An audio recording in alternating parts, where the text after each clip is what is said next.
রুচির এই ছোট্ট পরিবারে আপনাদের সকলকে আবার স্বাগত জানাচ্ছি। Welcome to simple housewife.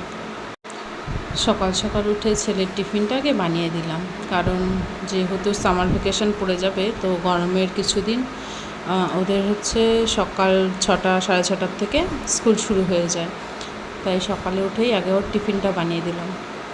আসলে ভিডিওটি অনেক দিন থেকে করে রাখা, কিন্তু কিছু পার্সোনাল প্রবলেমের জন্য আমার ছাড়া হচ্ছিল না। মাঝখানে শরীরটা ভীষণভাবে খারাপ হয়ে গেছিলো, তার জন্য ভিডিওটাও এডিট করে উঠতে পারছিলাম না। তো ফাইনালি ভাবলাম না, অনেক দিন থেকে ভিডিওটা করা এডিটও করা হচ্ছে না, তো আজকে করে আপাতত আমি ছাড়ি। তাই কিছু ভুল ত্রুটি হলে ক্ষমা অবশ্যই মার্জনীয় করবেন।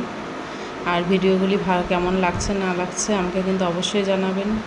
ভালো লাগলে লাইক কমেন্ট সাবস্ক্রাইব অবশ্যই করে রাখবেন,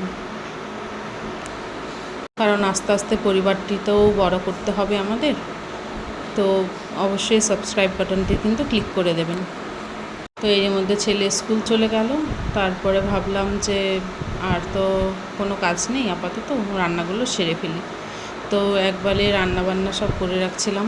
আজকে নিরামিষ ছিল, তো করেছিলাম একটু ডাটা দিয়ে ডাল আর একটু পাঁচমিশালি টাইপ একটু তরকারি। সকাল সকাল রান্নাটা করে রাখলে সারাদিন একদম ফ্রিভাবে থাকা যায়, আর কোনো প্রবলেমও হয় না। কারণ একটু দেরি করে যদি রান্না করি তাহলে পুচকুটাকে রাখতেও একটু প্রবলেম হয়ে যায়, তার জন্য সকাল সকালই এখন রান্না করে ফেলি। আর এদিকে হাজব্যান্ডের টিফিনটাও দিয়ে দিচ্ছিলাম, একবারে সব কিছু করে রেখে তারপরে একবারে ওপরে চলে যাব, নাহলে বারবার ওপর নিচ করতে ভীষণভাবে প্রবলেম হয়।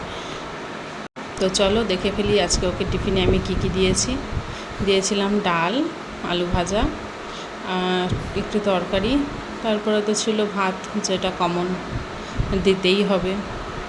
তো এটাই ছিল আজকের টিফিন, মানে ওর লাঞ্চ বক্স।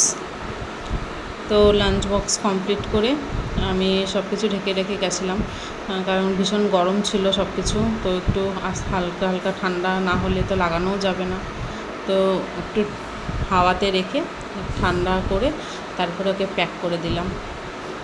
তারপরে আর কি, সংসারের যাবতীয় কাজকর্ম সেগুলোও তো সারতে হবে, আস্তে আস্তে বেরিয়ে যাবে। তার জন্য ঘর টরগুলো পরিষ্কার করে নিলাম, ঝাড়ু দিয়ে নিলাম।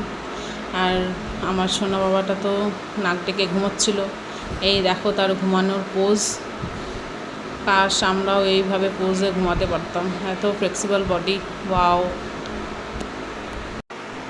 এই টাইমটাই কত ভালো না, না আছে টেনশন, না আছে কোনো কিছু চিন্তাও নেই। আর এদিকে ছেলে স্কুল থেকে চলে এসেছে আর মেয়ে স্কুলে যাবে, তাই দুজন মিলে গল্প করছিল। তো একটু ওদের গল্প শুনে নাও। টাটা কাটলাম তাহলে।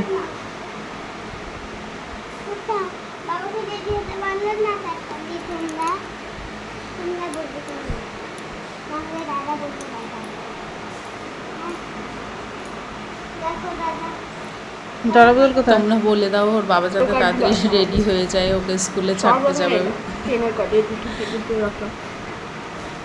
তারপর আর এদিকে কি পোকেমন কার্ড ওরা কিনেছে, তারপরে কারা কারা এইসব কার্ড দিয়ে খেলো। এটাও ফেভারিট না, কিন্তু মিউটার এটা আমার সবথেকে ভালো লাগে।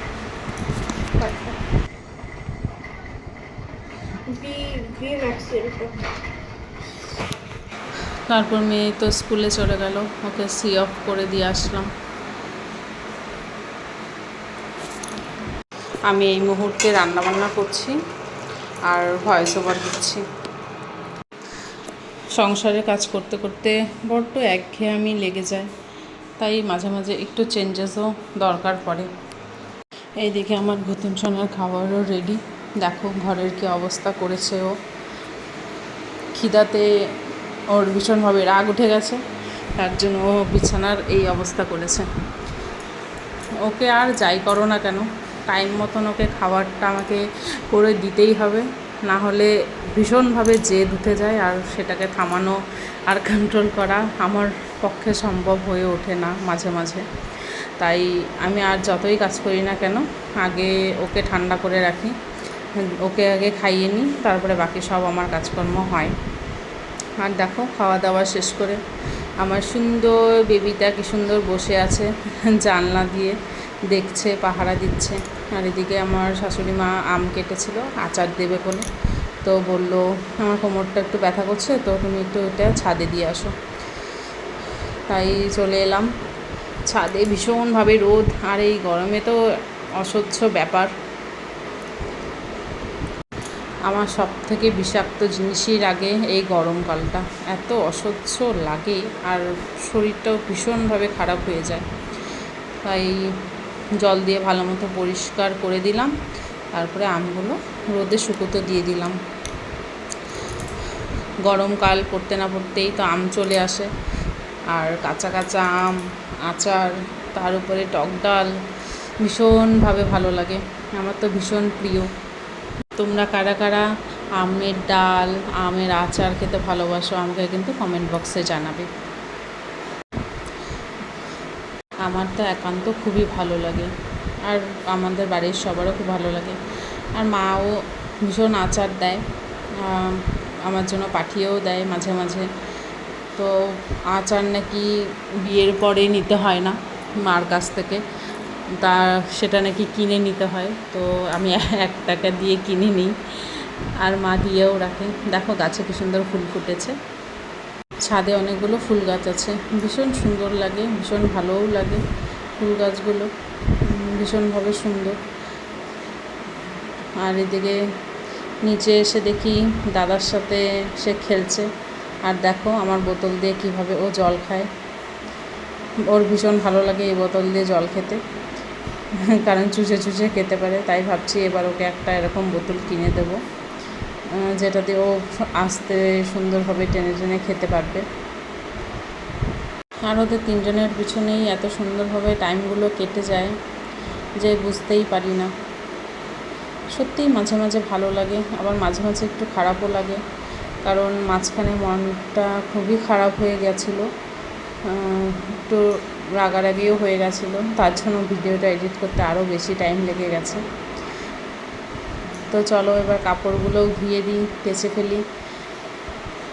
সকাল সকাল রান্না হয়ে গেলে এইদিকে একটু শান্তি, যে বাকি কাজগুলো একটু তাড়াতাড়ি করা যায়।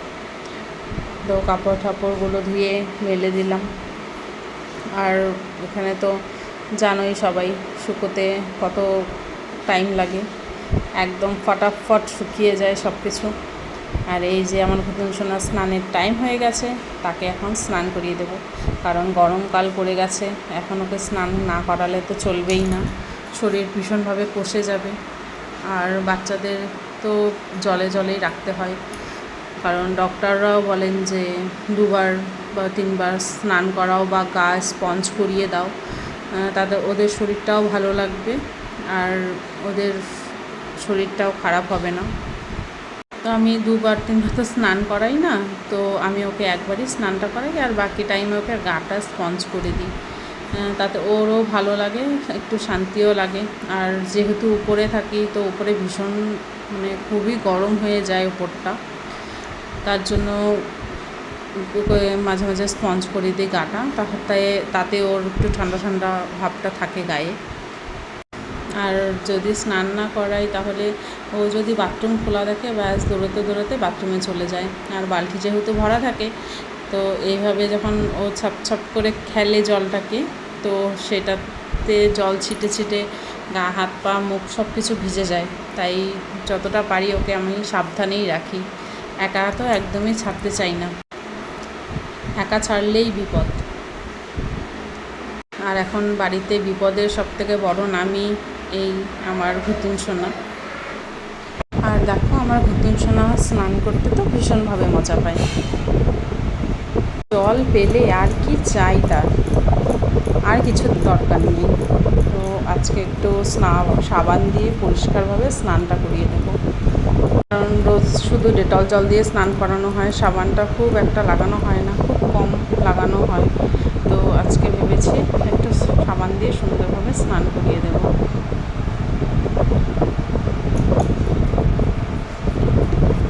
সাবান লাগিয়ে সেই কত চুপচাপ একদম বসে বসে গুড বয়ের মতন স্নান করে নিচ্ছে। এইভাবে স্নান করতে কী যে মজা লাগে, ভীষণ মজা লাগে। আর আমাদেরও তো স্নান করতে ভীষণভাবে ভালো লাগে। স্নান কমপ্লিট, এবার তো সাজুগুজু করার টাইম। তো এবার আমরা সাজুগুজু করে নেব। সাজুগুজু করার আগে তো গা মাথা ভালো মতো মুছিয়ে দিতে হবে।